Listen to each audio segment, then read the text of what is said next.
ये तुम 8 मार्च को जो औरत मार्च के नाम पर नारा लगा रही हो भाई, कुछ आ गई हैं, कुछ आ गए हैं भी, है ना, या पिछले साल जो चला, अभी हमें हमारी बेटियों को कौन सा हक दिलवाना चाहते हैं?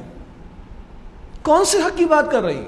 ये सीवीओ पर होगा 8 मार्च को सिंध गवर्नमेंट करवा रही है, क्या womenonwheels.com समथिंग ऐसा कुछ है।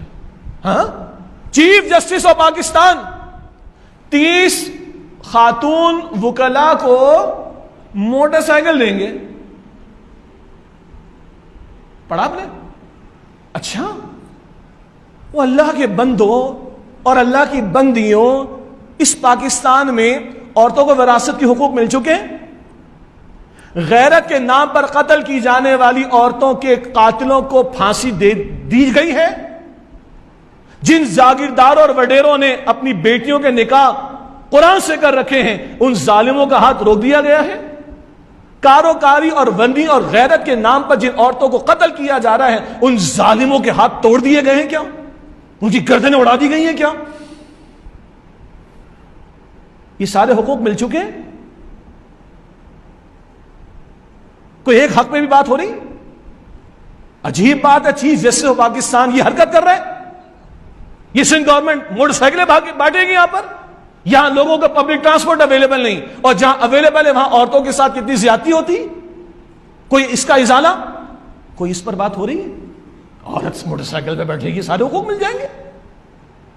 मेरा जिस्म मेरी मर्जी का नारा लगेगा तो ये असल हुकूक की बात हो रही नहीं। ये औरत के नाम पर औरत का तमाशा हो रहा है। ये औरत के नाम पर औरत को जलील किया जा रहा है। ये दज्जाल के फितने को उसके जो उसके ख्यालात हैं और उसकी जो प्लानिंग है, माफ कीजिएगा, कि औरत को बाहर निकाल कर लाके खड़ा कर, ये तो दज्जाल की प्लानिंग को पाए तकमील को पहुंचाने की बातें हो रही।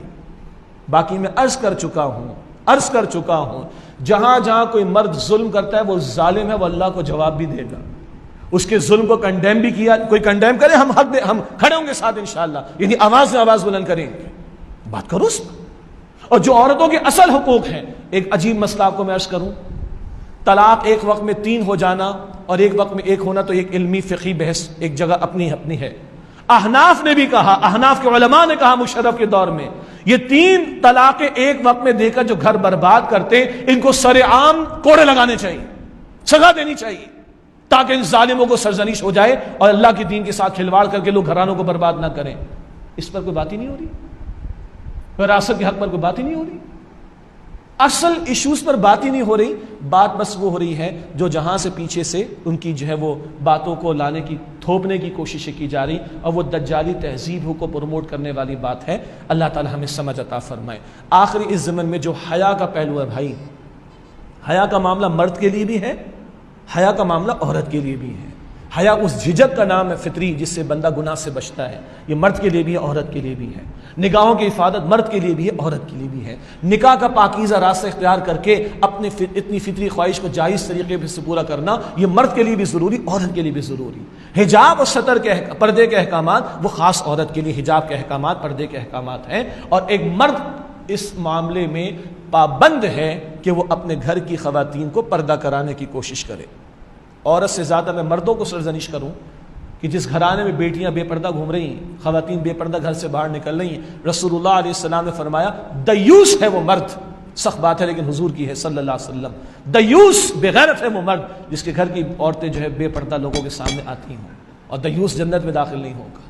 ये हमारी बहनों औरतों की तरफ से बात आती, सही आती है। जब भी बात होती सिर्फ औरतों की बात होती नहीं, मर्द भी हया का मुकल्लफ है, मर्द के लिए भी हया के अहकामात हैं, और पर्दे से खास मुतालिक अहकामात वो औरत के लिए भी हैं, और उनकी पासदारी कराना ये मर्द की जिम्मेदारी बनती है। और ये क्यों आखिर में बात कही है, बस 1 मिनट आपको और ले रहा हूँ। हया महफूज होगी तो ईमान महफूज होगा। रसूलुल्लाह अलैहि सल्लम ने फरमाया कि हया और ईमान दोनों साथी, एक चला जाए तो दूसरा भी चला जाएगा, और ईमान गया तो बचेगा क्या? ईमान होता है तो फिर 19 साल के बाद अमेरिका को नाक रगड़ के मुज़ाकरात की टेबल पर आना पड़ता है। ये ईमान खड़ा करता है बंदे को बातिल के मुकाबले में।